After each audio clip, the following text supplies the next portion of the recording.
В городе объявился новый злодей. Это был директор школы. Его звали Гарри Поттер. Хлоя разозлила его тем, что отправила в интернет его фото с испуганным лицом. Маринет. Адриан, мне нужно идти. Адриан, ну куда ты?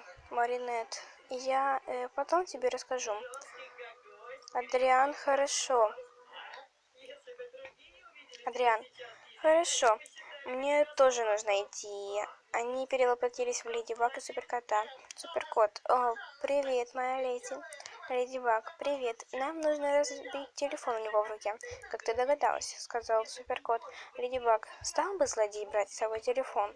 Суперкот, логично. Это будет просто. Суперкот выдвинул палку и подцепил телефон за брелок.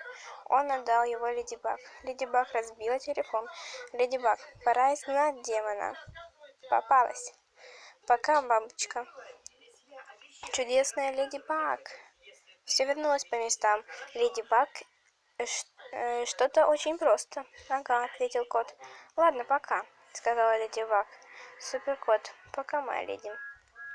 Адриан и Маринет пришли в парк. Маринет, я обещала сказать, куда убегала. Адриан, да, и я тоже. Маринет вздохнула.